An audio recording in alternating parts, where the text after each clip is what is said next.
नमस्कार, आप देख रहे हैं मारो मरुदर और मैं हूं आपके साथ चारू कौशिक। ऑर्गन ट्रांसप्लांट मामले को लेकर इस वक्त की बड़ी खबर आ रही है। मामले की जांच के लिए जॉइंट एक्शन टीम नहीं बनेगी। उच्च स्तर पर विधिक राय के बाद फैसला लिया गया है। जांच के लिए प्राधिकृत अधिकारी का दायरा बढ़ेगा। एक से अधिक प्राधिकृत अधिकारी बनाकर जांच का विचार किया जाएगा। चिकित्सा शिक्षा विभाग ने मामले में एजी की राय ली है। एससी के 2 पुराने फैसलों के आधार पर विधिक राय मिली है।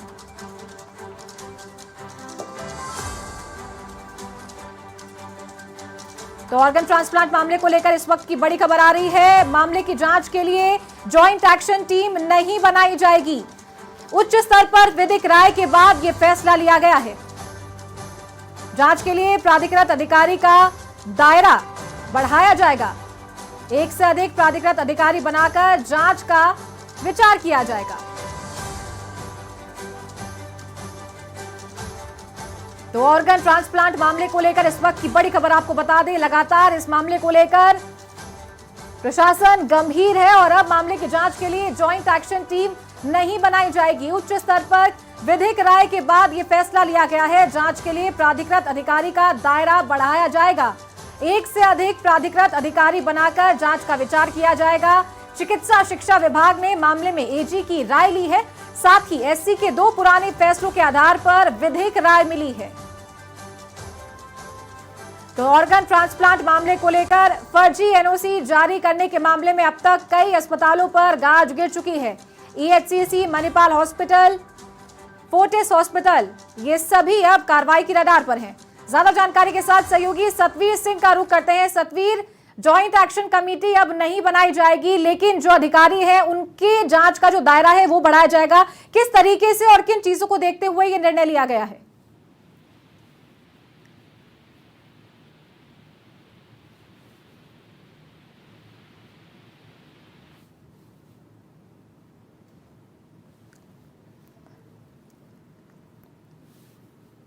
सतवीर, जॉइंट एक्शन टीम अब कार्रवाई के लिए नहीं बनाई जाएगी। विधिक राय के बाद ये फैसला लिया गया है। किन चीजों को देखते हुए ये महत्वपूर्ण निर्णय लिया गया है, क्योंकि अब जो प्राधिकृत अधिकारी है उनकी जांच का दायरा बढ़ाया जाएगा?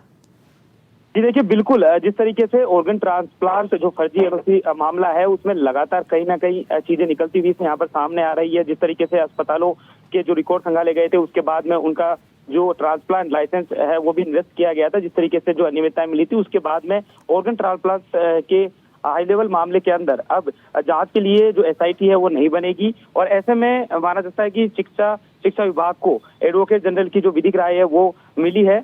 और लगातार जिस तरीके से मामले में जो मामले सामने आ रहे हैं, तथ्य जो उजागर हो रहे हैं, माना जा सकता है कि आगे आने वाले समय के अंदर भी और भी जो खुलासे है वो यहाँ पर देखने को मिलेंगे। लेकिन एजी के राय में जो सुप्रीम कोर्ट के पुराने फैसलों को लिया का जिक्र है वो यहाँ पर किया गया है।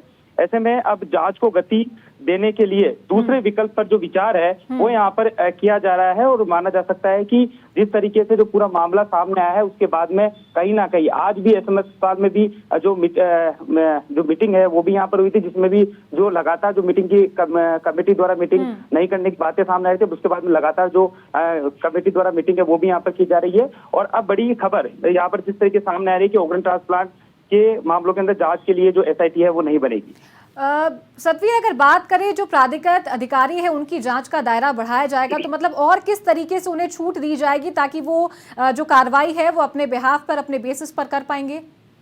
जी देखिए, बिल्कुल जिस तरीके से मामला सामने आया था उसके बाद में लगातार जो जांच पड़ताल है वो भी की जा रही है। और जिस तरीके से लगातार जो खबरें सामने आ रही है कि जो रिकॉर्ड है वो भी खंगाले जा रहे हैं अस्पतालों के, और अनियमितता आने के बाद में उनके जो लाइसेंस है, ट्रांसप्लांट लाइसेंस है, वो भी निरस्त किए गए। तो इस बात के बाद में जब एसआईटी नहीं बन रही तो इसमें माना जा सकता है कि जो जांच का जो दायरा है प्राधिकृत अधिकारी का वो यहाँ पर बढ़ेगा। तो ऐसे में एक से जो अधिक प्राधिकारी अधिकारी है वो बनाकर जांच का जो विचार है वो यहाँ पर किया जा सकता है। और इसके साथ ही चिकित्सा शिक्षा विभाग ने जो मामले में एजी की जो राय है वो भी ली है। तो फिलहाल माना जा सकता है कि जो दायरा है वो बढ़ेगा और कहीं ना कहीं और जो चीजें हैं वो भी यहाँ पर सामने आती ही नजर आएगी। ठीक है, बहुत शुक्रिया आपका सतवीर इस तमाम जानकारी के लिए। तो ये थे हमारे सहयोगी सतवीर सिंह, फोन लाइन पर हमारे साथ जुड़े थे।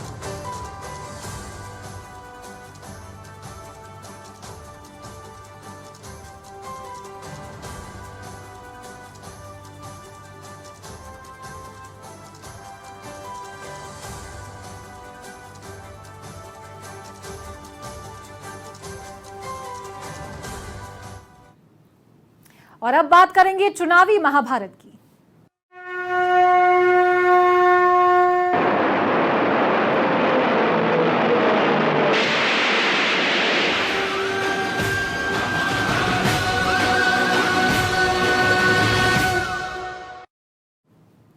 तो लोकसभा चुनाव के दूसरे चरण के तहत प्रदेश की 13 सीटों पर कल यानी कि 26 तारीख को वोटिंग होगी और कई दिग्गजों की साख दाव पर भी लगी हुई है। जालौर, सिरोही, पाली, बाड़मेर, अजमेर, भीलवाड़ा, चित्तौड़गढ़, झालावाड़, बारां, उदयपुर, राजसमंद, बांसवाड़ा, डूंगरपुर, कोटा, जोधपुर, टोंक, सवाई माधोपुर में कल वोटिंग होने वाली है। सुबह 7 बजे से मतदान शुरू हो जाएगा जो कि शाम 6 बजे तक चलेगा। तो ये पूरी मतदान प्रक्रिया रहने वाली है सुबह 7 से 6 बजे तक की। निर्वाचन विभाग ने तैयारियां पूरी कर ली है।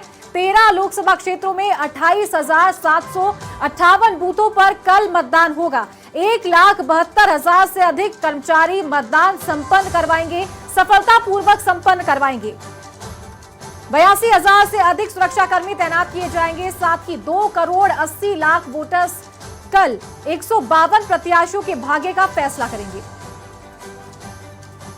तो राजस्थान में 2 चरणों के तहत मतदान होने वाला था। पहला चरण 19 अप्रैल को समाप्त हो चुका है और दूसरे चरण के तहत कल यानी कि 26 अप्रैल को मतदान होने वाला है। सुबह 7 बजे से मतदान प्रक्रिया शुरू हो जाएगी और शाम 6 बजे ये प्रक्रिया खत्म होगी। तो लोकसभा चुनाव के दूसरे चरण के तहत प्रदेश की 13 सीटों पर वोटिंग होने वाली है। तो 152 प्रत्याशियों के भाग्य का फैसला कल जनता के हाथ में होने वाला है। कई दिग्गजों की साख दांव पर लगी है।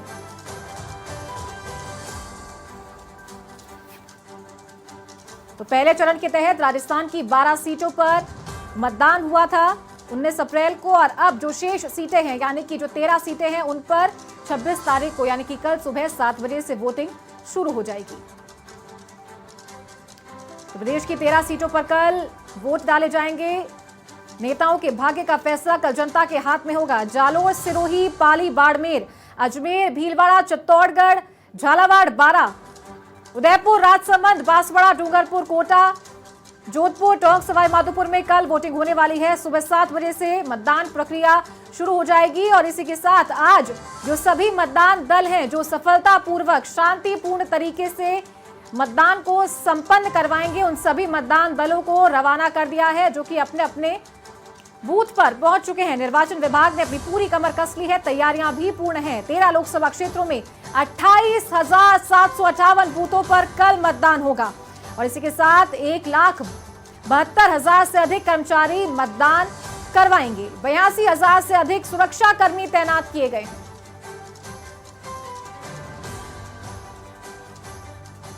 तो कल इन 13 सीटों के लिए 2 करोड़ 80 लाख वोटर्स नेताओं के प्रत्याशियों के भाग्य का फैसला करने वाले हैं।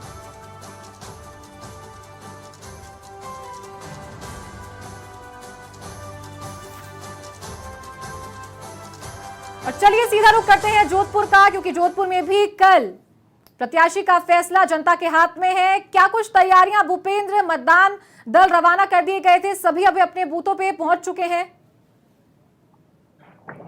जी बिल्कुल, देखिए देश की सबसे बड़ी पंचायत के चुनाव है और जोधपुर तैयार है मतदान के लिए। लगभग 21 लाख से अधिक मतदाता जो है अपना प्रतिनिधित्व चुनेंगे देश की सबसे बड़ी पंचायत यानी संसद में। यहां सीधा मुकाबला केंद्रीय मंत्री गजेंद्र सिंह शेखावत और कांग्रेस के उम्मीदवार करण सिंह उचियारा में देखने को मिल रहा है। शानदार चुनाव प्रचार चलाता और जिस तरीके से हम पिछले लगातार दिनों से काउंटर पे काउंटर एक दूसरे के खिलाफ एक दूसरे को काउंटर करते हुए बयानबाजी देख रहे थे, उसी अनुसार जो है मत प्रतिशत भी कितना बढ़ेगा ये देखने वाली बात होगी। लेकिन निर्वाचन विभाग की तमाम टीमें जो है वो जोधपुर से रवाना हो गई थी दोपहर में ही और तमाम टीमें अपने बूथों पर पहुंच चुकी है। बूथों पर जो है तैयारियां की जा रही है और कुछ ही देर तक जो है तैयारियों के बाद तमाम माकूल व्यवस्थाएं की जा रही है। देखिए 4,000 पुलिस के जवान तैनात किए गए हैं सुरक्षा व्यवस्था के तहत।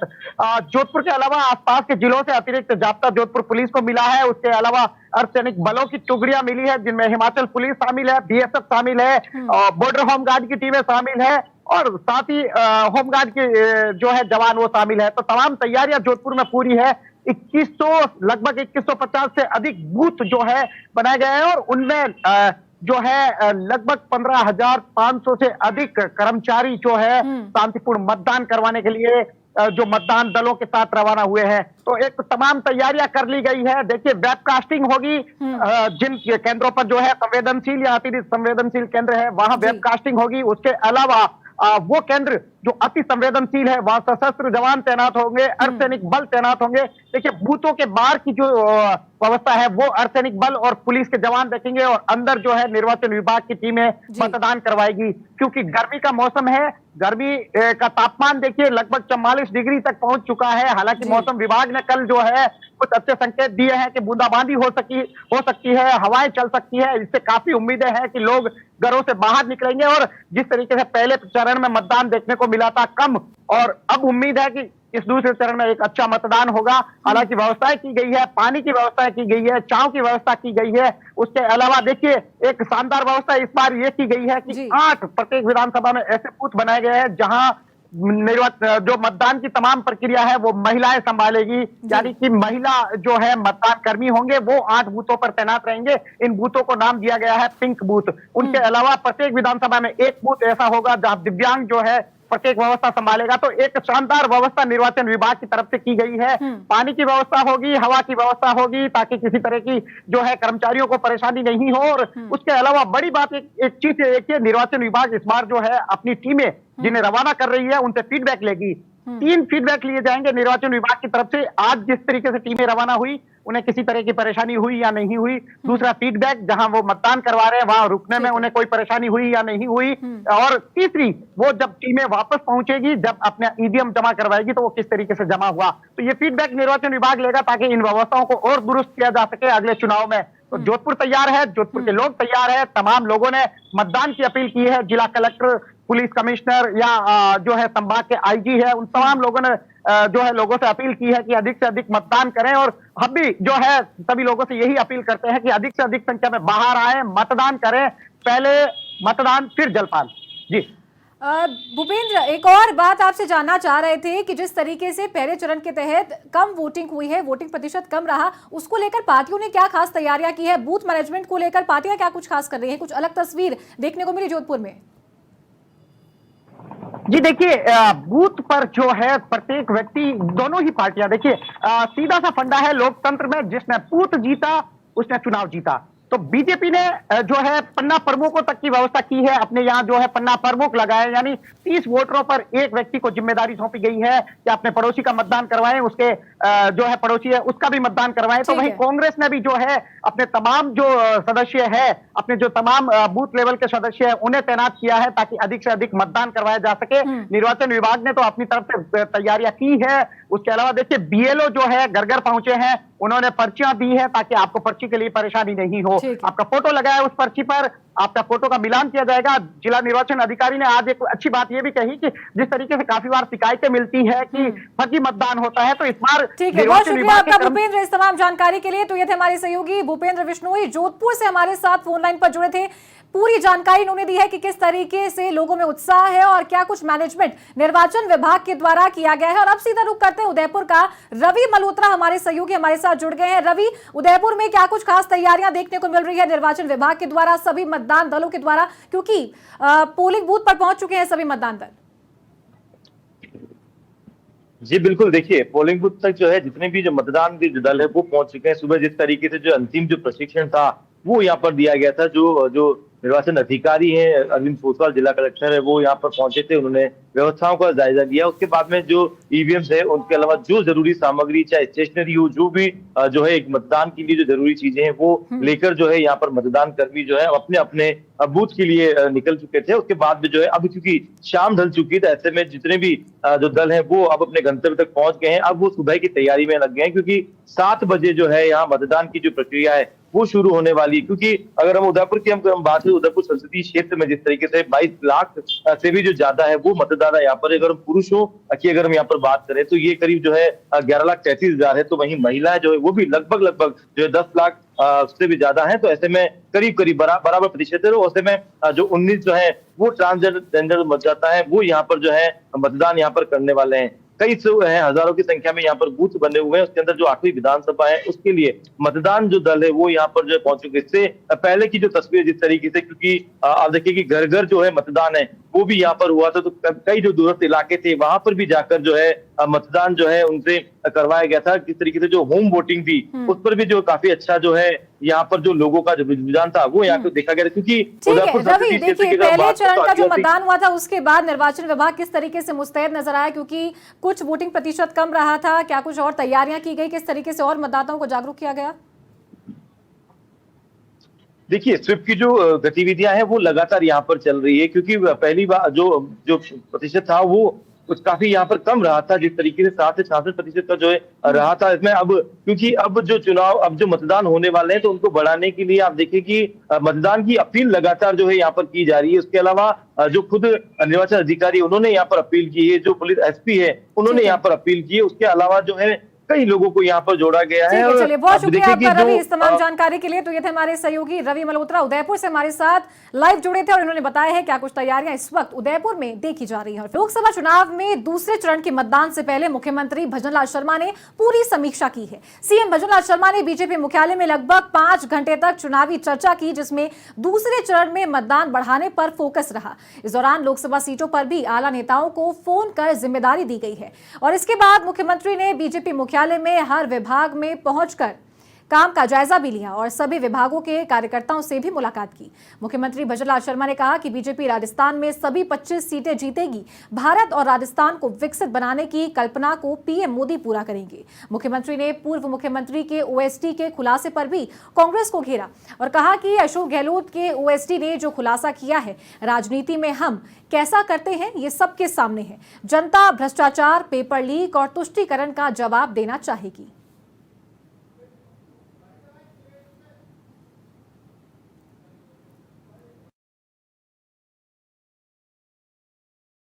के सभी मतदाताओं को मैं अपील करना चाहता हूं कि वो सभी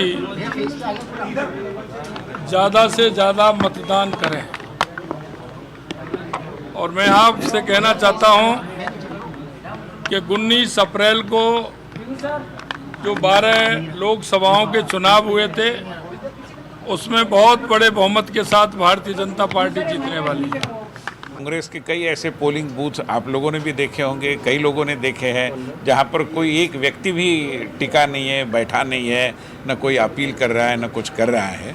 तो ऐसी स्थिति में स्वाभाविक है कि हमारा कार्यकर्ता जो आज नहीं विगत 1 साल से सक्रिय था तो उसकी सक्रियता रंग लाएगी, इसमें कोई संदेह। देखिए कांग्रेस और अन्य दलों के कई लोग जिनकी राजनीति केवल जाति की ही है और जातिगत उनके अपील।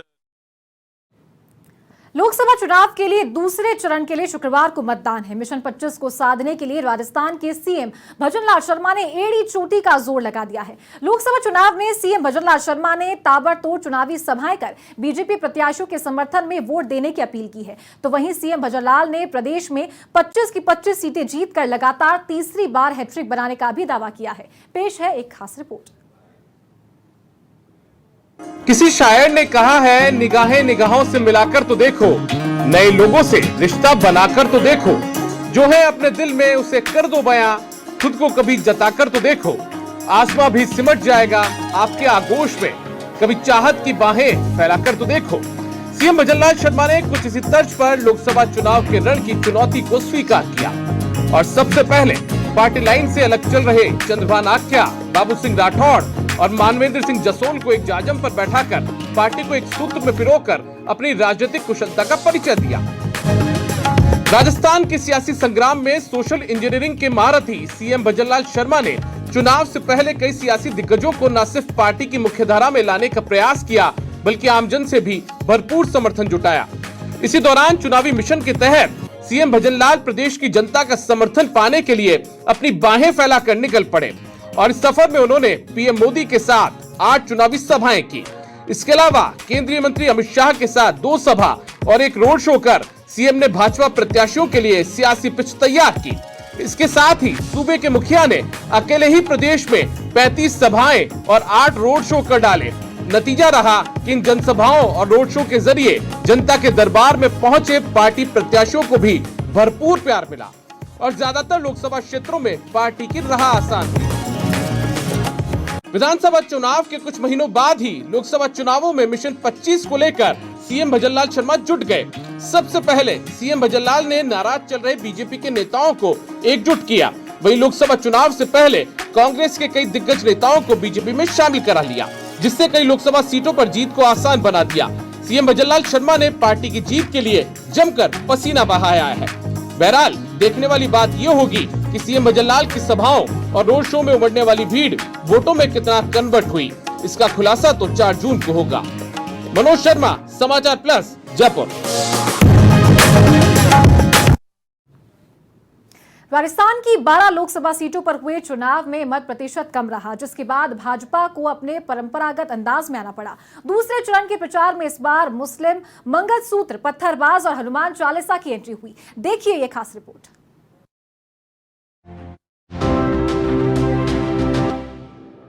प्रदेश की 13 लोकसभा सीटों पर शुक्रवार को चुनाव होने जा रहे हैं। पहले चरण में मतदान प्रतिशत कम होने के बाद बीजेपी की चुनावी रणनीति और प्रचार में सियासी मुद्दे बदलते नजर आए। खास बात यह रही कि राजस्थान में हिंदू मुस्लिम जैसे मुद्दों की एंट्री हुई। प्रदेश की सियासत में जाति का बोलबाला रहता है, लेकिन बीजेपी को अपने परंपरागत अंदाज में आना पड़ा। यूं तो बीजेपी में हिंदुत्व की बात करने वाले फायर ब्रांड नेताओं की भरमार है, लेकिन इस बार पीएम मोदी ने खुद कमान संभाली। पीएम ने कांग्रेस को मुसलमानों का हितैषी बताया और SC/ST का हक मुसलमानों को देने का आरोप जड़ दिया। साथ में पीएम मोदी ने पूर्व प्रधानमंत्री मनमोहन सिंह के 14 साल पुराने बयान को फिर से सुर्खियों में ला दिया। ये कांग्रेस का मैनिफेस्टो कह रहा है कि वो माताओं बहनों का सोने का हिसाब करेंगे, उसकी जड़ती करेंगे, जानकारी लेंगे और फिर उस संपत्ति को बांट देंगे और उनको बांटेंगे जिनको मनमोहन सिंह जी की सरकार ने कहा था कि संपत्ति पर पहला अधिकार मुसलमानों का है। भाइयों बहनों, ये अर्बन नक्सल की सोच, मेरी माताओं बहनों, ये आपका मंगलसूत्र भी बचने नहीं देंगे, यहां तक जाएंगे, मैं कहने आया हूं। मोदी ने मरुधरा के सियासी संग्राम में कश्मीर की पत्थरबाजी और हनुमान चालीसा की भी याद दिलाई। मुस्लिम बाहुल्य टोंक सवाई माधोपुर की जनसभा में कश्मीर घाटी में पत्थरबाजी की घटनाओं का भी जिक्र था। कर्नाटक में हनुमान चालीसा पढ़ने के दौरान हुई घटना का भी। भाजपा के इस ब्रह्मास्त्र का असर भी देखने को मिला और आरक्षण और संविधान के नाम पर फ्रंट फुट पर खेल रही कांग्रेस अचानक बैक फुट पर आ गई। नरेंद्र मोदी जी का काम आपके ध्यान को इधर उधर करने का है। घबराए हुए हैं, डर गए हैं, क्योंकि जानते हैं कि इलेक्शन हाथ से जा रहा है। वो जानते हैं कि हिंदुस्तान की जनता बात समझ गई है। वो जानते हैं कि हिंदुस्तान की जनता इस चुनाव में संविधान की रक्षा करने के लिए खड़ी हो गई है। पहले चरण के मतदान के बाद जो फीडबैक मिल रहा है, उसे देखकर, भाजपा के नेताओं के भाषणों को देखकर मुझे लग रहा है कि वो समझ रहे हैं कि कहीं ना कहीं बीजेपी आज बैकफुट पर है और तमाम प्रचार संसाधन लगाने के बाद, सारी ताकत झोंकने के बाद भी जनता संतुष्ट नहीं है। और मैं मानता हूँ कि ये चुनाव एक बदलाव का चुनाव है और न सिर्फ राजस्थान में, लेकिन समूचे भारतवर्ष में जहाँ जहाँ इंडिया लाइन चुनाव लड़ रही है, वहाँ पर हमारे उम्मीदवारों को बढ़त मिल रही है। और जो कांग्रेस के नेता अभी तक या तो प्रो माइनॉरिटी अप्रोच रखते आए हैं या सॉफ्ट हिंदुत्व के सहारे बैलेंस की जुगत बिठाने की कोशिश करते नजर आए। ऐसे में जब भाजपा ने अपने तरकश का सबसे कारगर तीर यानी हिंदुत्व कार्ड का इस्तेमाल किया, तो इससे कांग्रेस कैसे निपटेगी, देखना दिलचस्प होगा। अधिराज सिंह नरूका, समाचार प्लस, जयपुर। राजस्थान में पहले चरण में 12 सीटों पर मतदान प्रक्रिया पूर्ण हो चुकी है। कल दूसरे चरण में 13 सीटों पर मतदान होगा। दिलचस्प बात है कि कांग्रेस को जितनी उम्मीद इन चुनावों में अपने 5 न्याय स्तंभों और 25 गारंटियों से है, उससे ज्यादा संविधान बदल देने और आरक्षण समाप्त कर देने के मुद्दे से दिखाई दे रही है। एक रिपोर्ट पेश है।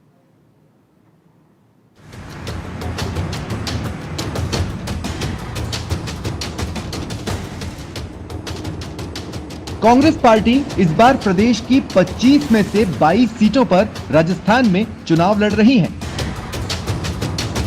3 सीटों पर गठबंधन है। कांग्रेस का अपना घोषणा पत्र और वादों की फहरिस्त है, लेकिन खुद के वादों से ज्यादा कांग्रेस को संविधान बदलने और आरक्षण को खत्म करने को लेकर बने माहौल से उम्मीदें दिखाई दे रही है। कांग्रेस कह रही है कि एसटी, एससी और ओबीसी इन मुद्दों के चलते इस बार कांग्रेस के साथ है। दरअसल भाजपा के 400 पार के नारे के साथ ही भाजपा नेताओं के कुछ ऐसे बयान जिनमें कहा गया कि संविधान में संशोधन के लिए स्पष्ट बहुमत और 400 पार मोदी के लिए जरूरी है, भाजपा के लिए भारी पड़ रहे हैं। इन बयानों से बीजेपी ने खुद को अलग भी किया, लेकिन कांग्रेस इस सेंटीमेंट को भुनाने में कोई कोर कसर नहीं छोड़ रही। तो संविधान बदलने की बात कैसे उठती है? संविधान बदलने की बात यूं उठ रही है कि आपके अधिकार छीनना चाहते हैं, और ये इस तरह से करना चाहते हैं कि आपको पता भी ना चले कि हो रहा है। और इसलिए आपको जागरूक बनना आपके लिए बहुत ही महत्वपूर्ण है। सरकार बनाने को कितने सांसद चाहिए? 272 चाहिए सरकार बनाने के लिए। इनको 400 क्यों चाहिए? मुझे बताओ भाई। 10-5 ऊपर नीचे कर लो, 72, 82, 92, 300 गोल मोल कर लो, 400। कहीं ना कहीं की नियत ये है कि संविधान में जो प्रावधान दिए, जिस कारण से आज धर्मलाल जी एमएलए बन रहे हैं, एमपी बन रहे हैं, मंत्री बने हैं, वो जो संविधान में प्रावधान है, गरीबों का, दलितों का आरक्षण है, उनको मदद देने का जो प्रावधान है, उसके साथ छेड़छाड़ करना चाहते हैं। और फिर आपने कभी देखा है भाजपा के बड़े बड़े नेता आगे बोलते हैं नहीं हम संविधान नहीं बदलेंगे, नहीं अरे तुम बोल ही क्यों रहे हो? की मंशा है संविधान बदलने की। उन मंशा के 2 पहलू प्रमुख हैं। एक तो आरक्षण समाप्त करना, उनको जैसा आरएसएस हमेशा कहता रहा है, मोहन भागवत जी वगैरह कह रहे हैं समीक्षा जरूरी है और इसको जरूरी नहीं हो तो ख़त्म करना चाहिए। ज्योति मिर्धा ने भी कहा 400 पार चाहिए क्योंकि संविधान बदलना है। और दूसरी संविधान के अंदर जो बात ये करना चाहते हैं वो कि दोबारा चुनाव ही नहीं हो और इस तरह की व्यवस्था हो जाए कि जैसे एक पार्टी की शासन प्रणाली स्थापित हो जाए और वो कहें वो ही बने और बाकी के चुनाव ही नहीं लड़ पाएं। पाकिस्तान जैसा हाल ये बनाना चाहते हैं। कांग्रेस पार्टी ने अपने घोषणा पत्र में दी गई 25 गारंटियों में हिस्सेदारी न्याय के तहत 50% आरक्षण की बाध्यता खत्म करने और जातिगत जनगणना का वादा किया है। राजस्थान में 2023 में विधानसभा चुनाव से ठीक पहले कांग्रेस ने एससी, एसटी और ओबीसी के आरक्षण में बढ़ोतरी का वादा किया था। ये मुद्दे तब कारगर नहीं हो पाए थे, लेकिन पार्टी को उम्मीद है कि ताजा माहौल में ये मुद्दे गर्म लोहे पर चोट का काम करेंगे। दिनेश कसाना, समाचार प्लस, जयपुर। राजस्थान में एक और भाजपा हैट्रिक का दावा कर रही है, तो वहीं कांग्रेस अधिकांश सीटों पर कांटे की टक्कर मानकर चल रही है। मरुधरा के रण में लोकसभा अध्यक्ष बिरला और 2 केंद्रीय मंत्रियों की साख भी दांव पर है। देखिए खास रिपोर्ट।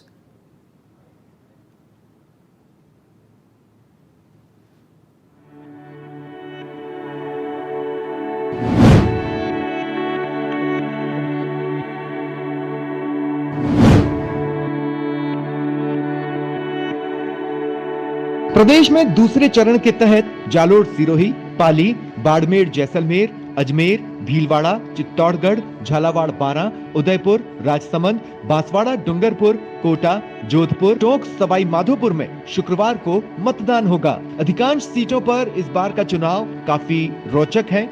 बाड़मेर, जैसलमेर, जोधपुर, जालोर, सिरोही, कोटा, झालावाड़, बारां और बांसवाड़ा, डूंगरपुर, चित्तौड़गढ़ हॉट सीट बनी हुई है। तो कोटा में लोकसभा स्पीकर ओम बिरला, जोधपुर में केंद्रीय मंत्री गजेंद्र सिंह शेखावत, बाड़मेर जैसलमेर में कैलाश चौधरी को कड़ी चुनौती मिल रही है।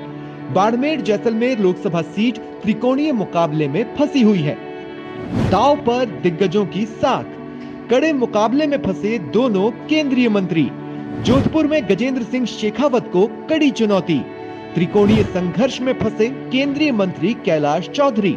लोकसभा अध्यक्ष ओम बिड़ला को भी मिल रही कड़ी चुनौती। ग्रामीण वोट बैंक और जातिगत समीकरण गुंजल की ताकत। 2 सीटों पर 2 पूर्व सीएम ने संभाला मोर्चा।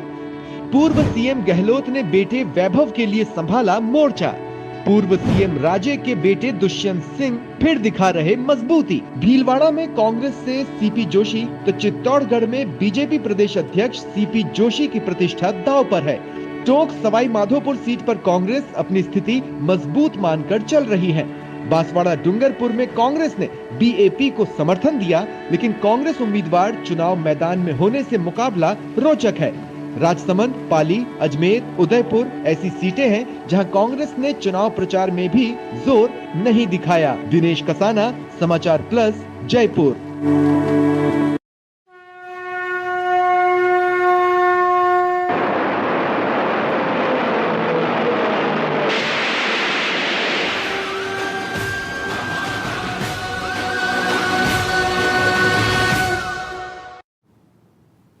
जयपुर के मुहाना में 71 लाख की लूट के मामले में डीसीपी साउथ दिगंत आनंद को बड़ी सफलता हाथ लगी है। डकैती डालने वाले सरगना समेत 3 आरोपी गिरफ्तार हो चुके हैं। आरोपी रवि पंडित, सुरेंद्र और मुकेश सामोता को पुलिस ने गिरफ्तार कर लिया है। रिंग रोड के पास पुलिस ने आरोपियों को पीछा कर दबोच लिया है। तो भागते समय दीवार टूटने से तीनों बदमाशों के पैर टूट गए।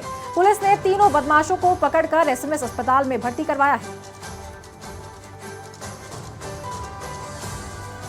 तो 23 तारीख को दिन दहाड़े ग्राम सेवक से बड़ी लूट की वारदात हुई थी। 71 लाख रुपए ग्राम सेवक से लूटे गए थे। साथ ही उस पर हमला भी किया और उसकी गाड़ी पर भी तोड़फोड़ की गई थी। इसी के साथ 12 घंटे के अंदर पुलिस ने सराहनीय काम करते हुए 3 आरोपियों को धर दबोचा।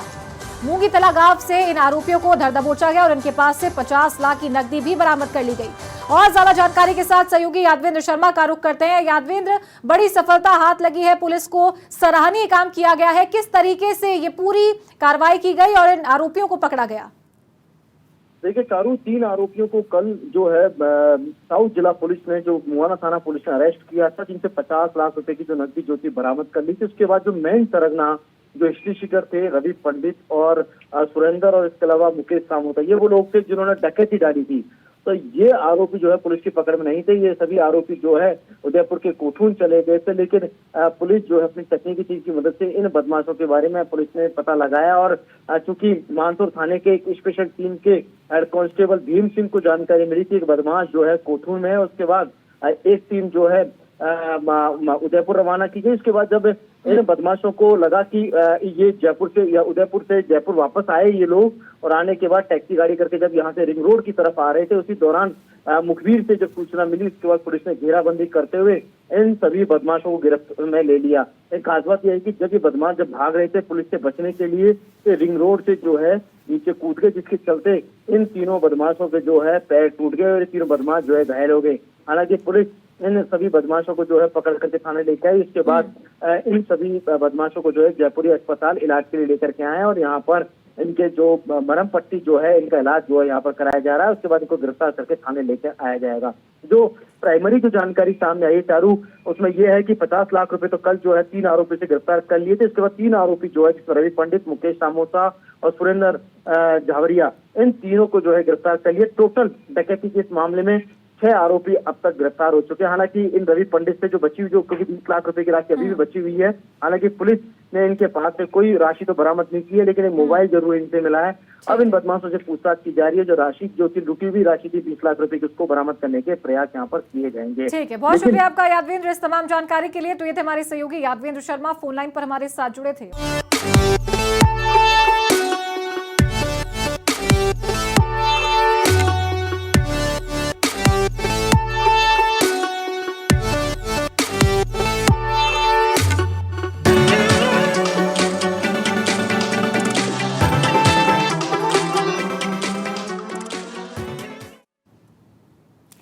ब्रेक के के बाद आपका स्वागत है और अब समय है समाचार प्लस की खास सीरीज बड़ी कश्मकश के बड़े किरदार का।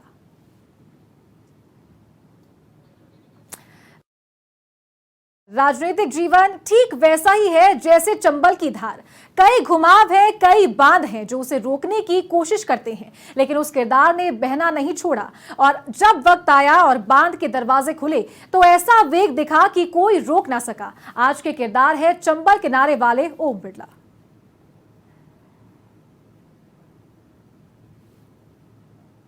एक पुरानी कहावत है कि समय से पहले और भाग्य से ज्यादा कभी किसी को कुछ नहीं मिलता।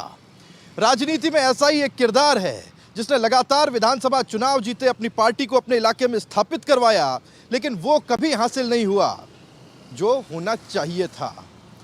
कहावत एक और है कि ऊपर वाला जब देता है तो छप्पर फाड़ कर देता, और यही हुआ कोटा के इस किरदार के साथ। भाग्य ने जब करवट ली तो बड़े बड़े नामों से इनका नाम बड़ा हो गया। हाड़ौती हमेशा से राजस्थान की राजनीति के केंद्र में बनी रही है, चाहे वो आजादी के बाद का शुरुआती दौर हो या ललित किशोर चतुर्वेदी, रघुवीर सिंह कौशल और हरि कुमार औदिच्य की राजनीति का कालखंड हो। इसके बाद जब वसुंधरा राजे राजस्थान से राजनीति में उतरी तो उन्होंने इसके लिए झालावाड़ सीट को चुना। जब चतुर्वेदी, कौशल और औदिच्य जैसे नेताओं की पारी ढलान पर थी तब बीजेपी की ओर से ओम बिड़ला, भवानी सिंह राजावत, प्रहलाद गुंजल जैसे नेताओं का उभार हो रहा था।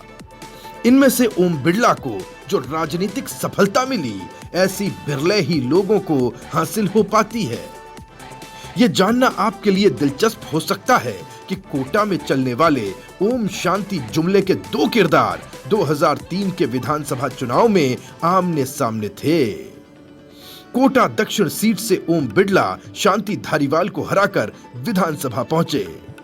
2008 में केसी वर्मा को हराया और 2013 में पंकज मेहता को। 2003 में संसदीय सचिव बने और 2013 में मंत्री पद पर प्रबल दावेदारी थी, लेकिन बिड़ला के हाथ की प्रबल भाग्य रेखा दिल्ली की ओर घूम रही थी। 2014 में पार्टी की ओर से लोकसभा चुनाव लड़ने का आदेश हुआ, जो कम से कम उस वक्त तो बिड़ला के लिए किसी भी तरह से खुशखबरी जैसा नहीं रहा होगा। लेकिन मोदी की लहर थी, ओम बिड़ला की सियासी पकड़ और कमाल का चुनावी प्रबंधन था कि वो पहली ही बार में दिल्ली पहुंच गए।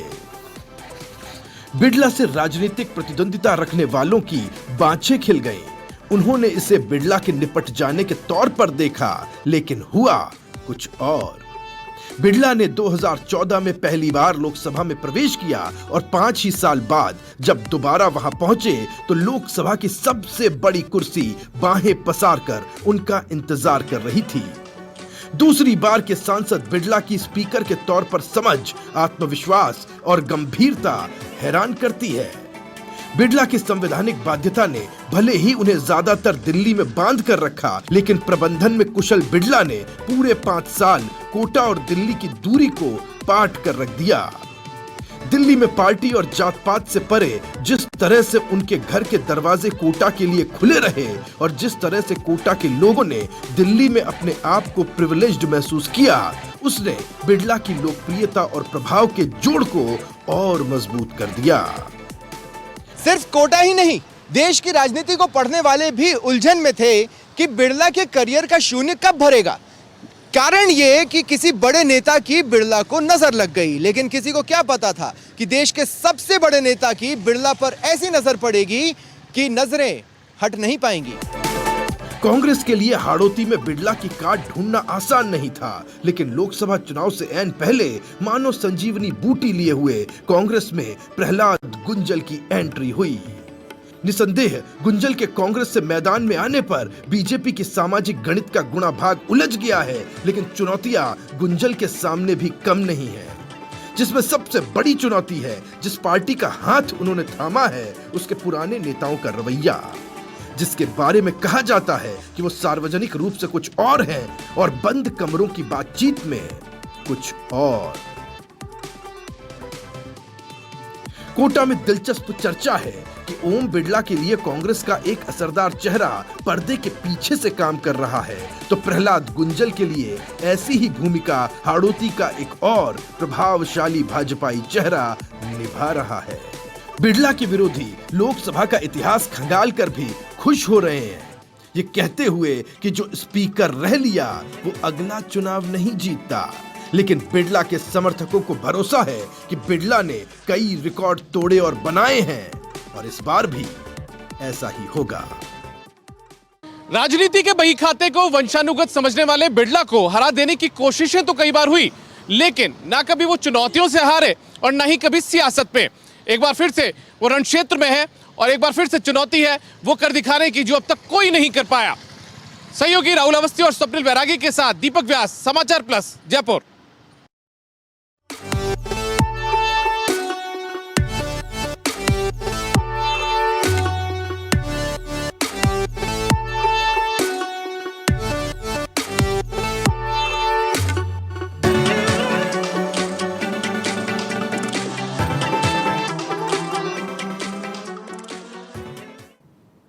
और इसी के साथ बुलेटिन में फिलहाल इतना ही। नमस्कार।